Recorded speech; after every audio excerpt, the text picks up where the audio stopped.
What have you been up to? Hey, just, you know, been in the country. Oh, hey, Gwen's coming over. Sweet. Try and behave yourself.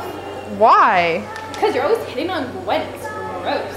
Whatever, I've come to the city to propose to her. I love her. Come to town on business, I see. You're so unromantic. Okay, the girl can say yes, but after that, the excitement's over.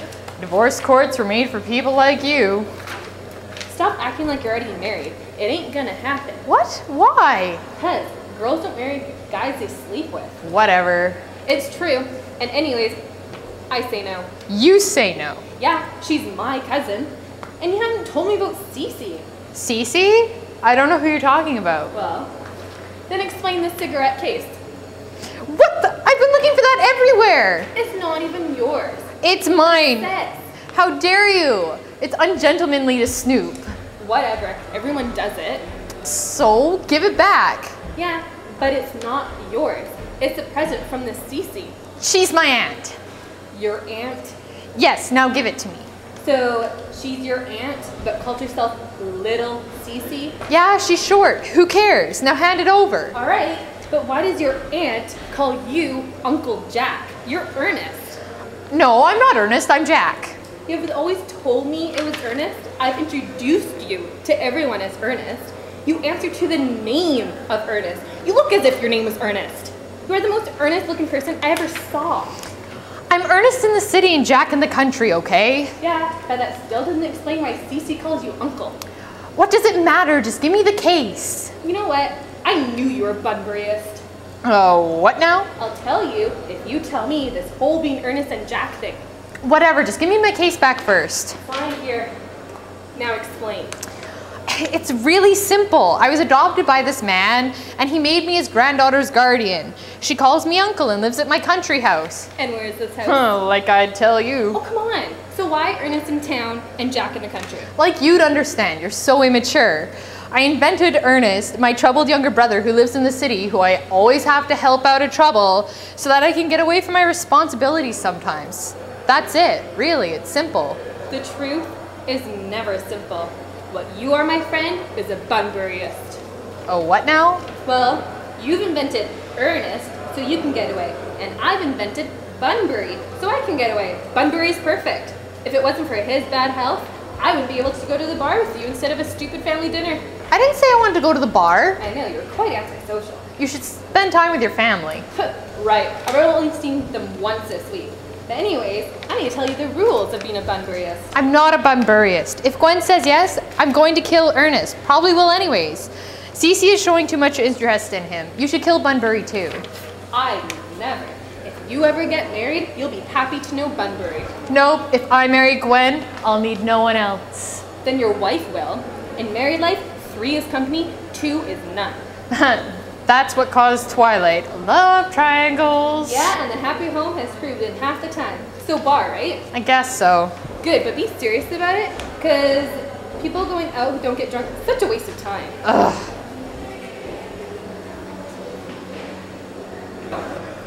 Oh, here's Gwen now. I'm gonna go grab us some beer. Nice day, huh, Gwen? Are you seriously going to chat with me about the weather, Ernest? I feel you have something to say, but you're stalling, and it's freaking me out. I do have something to say. I thought so. I tend to know these things. Gwen, ever since I met you, I've admired you more than any girl I've ever met. And I mean, like ever. Oh, I knew it! Although I wished you would have shown me some PDA. Then I wouldn't have been left to wonder. Because I have found you to be irresistibly fascinating. Even before I met you, I have been totally fascinated with you. Ernest, this world is full of ideals. It's true. It's thrown in our faces on TV, the web, Cosmopolitan magazine, and my ideal has always been to love someone named Ernest. Ernest. That name inspires absolute confidence in me. When I heard Cousin Al had a friend named Ernest, I knew I was going to fall in love with you. Seriously? You love me? Head over heels. Baby, I'm so relieved. My own Ernest. But Gwen, couldn't you love me if my name wasn't Ernest? But your name is Ernest. Yeah, but if it was something else, something like Jack. Jack? That's such a common, plain name, and it doesn't do anything for me. The only name that stimulates me is Ernest. Shit, I guess I better get a name change. Let's get married. Married? Ernest, you haven't proposed to me yet. Every woman dreams of being proposed to before she gets hitched. You have to propose first. Right, my bad. Gwen? Yes, Ernest? Gwen? Yes? Will you marry me? Absolutely. Oh, Gwen, I've never loved any way the way I love you. You've made me the happiest man in the world. I hope you will always only love me forever.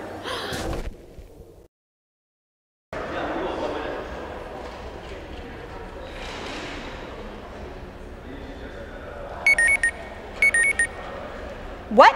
Cousin Ernest is here? So you're my little cousin Cece. Excuse me? I'm not little. In fact, I'm actually pretty tall for my age. But yes, I am Cece, and you are my cousin Ernest, my wicked, wicked cousin. I am so not wicked at all. Well, that's not what I heard. I sure hope you haven't been living a double life. That would be highly hypocritical. Well, now that you mention it, I guess I have been kind of wicked. Well, that's definitely not something to be proud of, Mr. Ernest, although I think it's kind of cool. Well, Cece, I think it's much cooler being here with you. Why are you here anyways? You know Uncle Jack won't be back till Monday. Oh no, I'm so disappointed. Ernest, you don't look so good. I'm starving. That must be why. Oh, how rude of me. Would you like to come inside for something to eat? Of course I would. But first, I need a pink rose.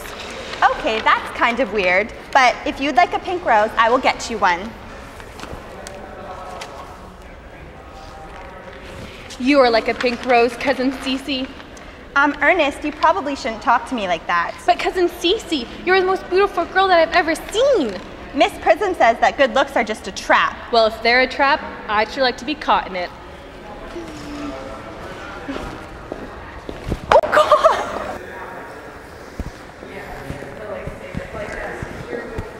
What the hell? Brother, I've come to tell you that I'm sorry for the past and that I would like to live a better future. Uncle Jack, don't be rude. Shake his hand. No, I won't. I refuse. Be nice, Jack. He told me about his good friend, Mr. Bunbury, who is very sick, and he goes to visit lots. Obviously, he is a good person. Bunbury? Yes, poor, poor Mr. Bunbury. He is so very, very sick. How dare you talk about Bunbury? And for that matter, how dare he talk to you about anything? I know I've been bad in the past, but I must say, the way Jack is treating me is particularly painful. I thought I'd be welcomed with open arms. Instead of, I'm treated like an outsider. Uncle Jack, I swear, if you don't shake Ernest's hand, I will never, ever forgive you. Never? Never, never, never. Fine, I'll do it, but for the last time. Cece! My job here is done.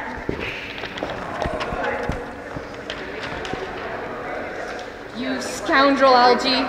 I'm telling you now that you have to leave. There'll be no Bunburying here. Well, I'm staying. My things have already been moved in. What? Cece is truly a sweetheart, now isn't she? Now don't you dare talk about Cece like that. You should go change your clothes, Jack. You look stupid mourning over a man that is staying with you for a week. If I go change my clothes, will you leave? Yes, but please just go change and don't take too long. I've never seen anyone take as long as you to get dressed. Oh, shut up. Oh, I am madly in love with Cece. I've got to see her again before I leave. Oh, there she is. Oh, I was merely writing in my diary. I thought you'd be with Uncle Jack. He's calling a taxi for me. You're leaving me? I mean, us? Unfortunately. That makes me so unbearably sad. Me as well. Taxi! It can wait for 5 minutes. I hope I don't offend you, Cece. If I tell you that you are in every way possible a vision of absolute perfection. Excuse me just a second. I must write that in my diary. A diary? Let me see. Hell no! When it gets published, I will let you order a copy. But until then, don't stop talking about my absolute perfection. I'm dying to hear more. Stop coughing. I don't know how to spell cough. Cece, ever since I first saw you, I thought you were the most beautiful thing that I'd ever seen. And I have dared to love you since then. Wildly, passionately, devotedly, and hopelessly. Hopelessly? that doesn't really make sense, does it? Cece, I don't care about anybody else in the world, but you, I love you. Will you marry me? Oh, silly boy, of course. We have already been engaged for the last 3 months. What?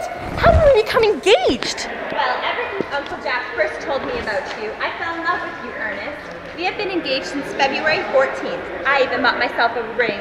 Although I did break off the engagement March 22nd, because if you don't break it off at least once, it isn't considered a serious engagement. You are so perfect, Cece. I mean, I don't think I could break it off now. I've always had this silly girlish dream to be married to someone named Ernest. There's something in that name that seems to inspire absolute confidence. I pity any woman married to anyone whose husband is not called Ernest. So you're telling me that if I had a different name, say like the name Al, you wouldn't love me? No. Looks like I'm changing my name. Cece, Miss Gwen is here. Gwen, send her in. Hello there, my name is Cece Cardew. Cece Cardew, that's a lovely name. Something tells me we're going to be the best of friends. How nice of you to say that after you've only known me such a short period of time. Do you mind if I look at you through my glasses? Of course not. I just love being looked at. Oh, are you here just visiting? No, silly, I live here. Oh, really? With your mother or some other female relative? No, Miss Prism looks after me, but I am Mr. Worthing's responsibility. Well, that's weird. He never mentioned you to me. I'm very fond of you, Cece, and I have liked you ever since I met you, but I can't help but tell you that I wish you were just a little bit older and not quite so attractive. In fact, if I could be completely honest. Yes, please be honest. Well, I wish you were at least 42 years old. And I wish you were plain and really boring. Ernest is always honest and loyal, but I mean, every man is susceptible to the charms of a pretty girl. Did you just say Ernest? Yes? Ernest's brother is my guardian. Ernest never told me he had a brother. That's because they fight. A lot. Well, as long as you're sure it isn't Ernest who is your guardian. Oh, I'm positive. I mean, that would be weird considering that I am engaged to Ernest. What did you just say? There's no reason to keep this a secret from you, Gwen. I mean, you're gonna hear about it sooner or later through Facebook or Twitter. But yes, I am engaged to Mr. Ernest Worthing. Cece, you must be mistaken, because I'm engaged to Mr. Ernest Worthing, and you will be reading about it as soon as he accepts my relationship status change on Facebook. Are you delusional or something? He just proposed to me like 10 minutes ago. Well, he asked me yesterday, so that means I win. Well, clearly he changed his mind. Well, clearly you trapped him into some scheming way. Are you suggesting that I trapped him into marrying me? How dare you? You bet I am. Got it. Would you like a coffee, Gwen? No, thank you. I much prefer tea. We'll take 2 large double-doubles, please. Thank you. Your coffee, Gwen? I said that I don't like coffee. I like tea. You're taking this way too far, Cece. I would go to any lengths to stop you from stealing away Ernest. I knew from the moment I saw you, you were trouble. You're a liar. Ernest, my very own Ernest. Gwen, my darling. Ernest, tell me now, are you engaged to Cece? Me engaged to Cece? Why would you even ask that? Thank you. Clearly there is something wrong. That man who has his arm around you, yeah. His name is Mr. John Worthing. Excuse me? Yeah, that's my Uncle Jack. Jack? What? See, here is Ernest. Hey, babe. Ernest, tell me, are you engaged to marry this young lady? To who? Gwen? Yes, Gwen. No, why would you think that? Thank you. Clearly there is some misunderstanding because that man who is embracing you, yeah, he's my cousin, Al Moncrief. What? Al Moncrief? Are you called Al? Yeah. Oh. And are you called John? Oh, well, I can't deny that. Gwen, we have both been lied to. Oh no, my poor Cece. My poor wronged Gwen. Will you call me sister? Of course. There is just one question we are both dying to ask you, Mr. John Worthing. Where is your brother Ernest, and who exactly are we engaged to? Oh, well, you see, Gwen, Cece, I'm sorry, but there is no brother Ernest. I made him up. What? No brother at all? No. Well, Cece, it is clear that neither of us engaged to be married to anyone. This stinks. Come, let's go into the house. They won't come after us there. Boy, stop.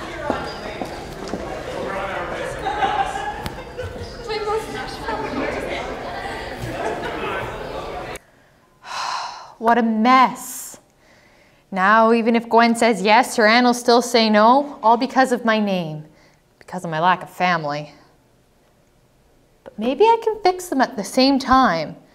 I'll change my name, and I'll find out who my family is too. To the internet!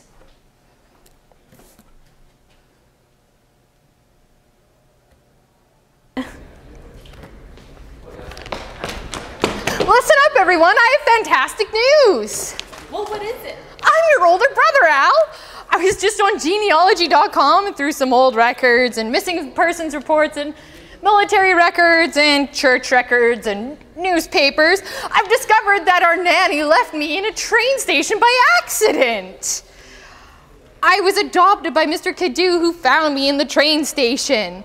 I'm Mrs. Moncrief's oldest son, which means you're my unfortunate younger brother. Your brother? Yeah, so you'll have to start treating me better. Oh, but what does it matter? I have a brother. Never acted like a brother in all my life. Well, I didn't know until just now. Don't worry, I'll try my best. What? What then is your Christian name? If you're Al's brother, you must have been baptized. Do you know what it is? My real name? It's Ernest John Moncrief. What? Don't you see? I've naturally been Ernest all along. Ernest? My own Ernest. What other name could it have been? I'm so sorry I lied to you, Gwen. It's a strange thing finding out that everything you've been lying about is true. Can you forgive me? Of course, as long as you don't lie anymore. Gwen, at last. Cece, my love. Oh, Gwen, I'm so happy. Why? Oh, because I've now realized for the first time in my life the vital importance of being earnest.